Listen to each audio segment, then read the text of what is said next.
Statybininkai iš Ukrainos į Lietuvą atvyko tikėdamiesi užsidirbti. Vyrai nuo kovo iki Liepos vidurio dirbo keliose statybų objektuose Vilniuje, 3 aukštų kotedžuose, fabrike ir mokykloje.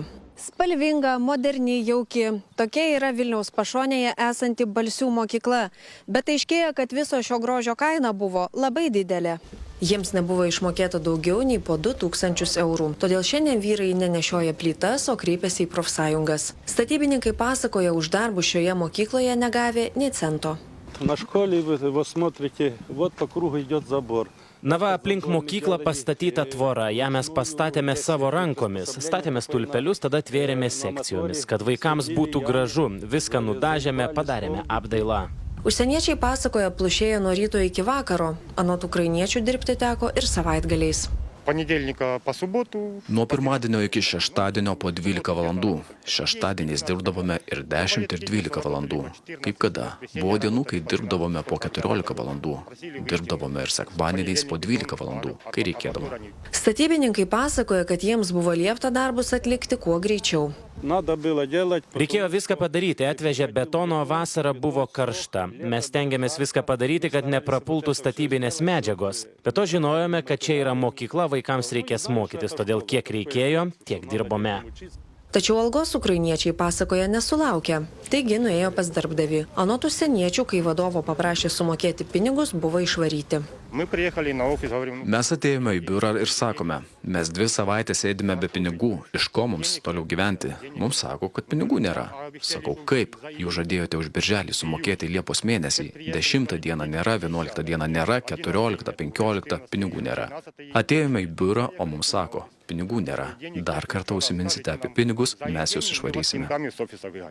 Ukrainiečiai žada visko taip nepalikti ir teisybės ketina ieškoti darbo ginčų komisijoje.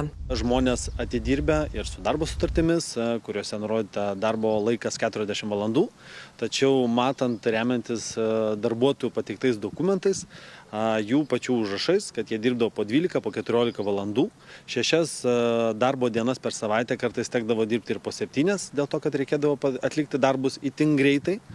Ir puikiai matom, kad darbuotojai kreipiasi, kad jiem pirmas dalykas buvo nesumokėta už 1,5 mėnesio. Anot profsąjungų, ukrainiečiams nebuvo mokama ir už viršvalandžius, taip pat savaitgalių, šventinės dienas. Jiem pasakė, dar kartą paminėsite, kad jums reikalinga alga, mes jūs išspirsim tiesiog iš ofiso. Mokėjo 520 eurų į rankas už 300 darbo valandų per mėnesį. Tai puikiai suprantam, kad tai yra visiškai neadekvati suma ir visiškai neadekvatus atlyginimas už tokį darbą. Įmonė pripažįsta, kad dalies pinigų už birželį ukrainiečiams iš tikrųjų nesumokėjo ir žada tai padaryti. O konfliktas anot darbdavių kilo todėl, kad užsieniečiai Liepą paprašė nemokamų atostogų ir išvyko į Ukrainą. Grįžę užsieniečiai esą nesiizoliavo ir dėl to buvo išprašyti iš biuro. Atvažiavę į Lietuvą, jie turi karantinuoti. Teisingai 2 savaitės. Tai jie pačią pirmą dieną atvažiavo pas mus ir buvo išprašyti, nes turi karantinuoti. Minėjo tai, kad jie savo korteles paliko namuose, jiem reikia sumokėti grynais pinigais. Tai mes susprašėm gražiai, sakom, atsidėkit karantiną, ateisit ir šnekėsim apie tai, o ne tai, kad ateina į ofisą pas mus be kaukių, be nieko. Įmonė tvirtina, kad ukrainiečiai nei po 12 valandų, nei savaitgaliais nedirbo. Šiemet Lietuvos įmonės gavo leidimą įdarbinti 100 000 trečiųjų šalių piliečių. Kitąmet jų ketinama įdarbinti 150 000. Daugėjant įdarbinamų užsieniečių šiemet 1,5 karto padaugėjo ir jų kreipimusi į darbo ginčų komisiją. Anot profsąjungų, užsieniečiai dažniausiai išnaudojami logistikos ir statybų sektoriuje. Darbdaviai dažnai naudojasi tuo, kad užsieniečiai nemoka lietuvių kalbos ir neišmano mūsų šalies įstatymų. Ieva Motiejūnaitė, Igoris Michailovas, Vilnius.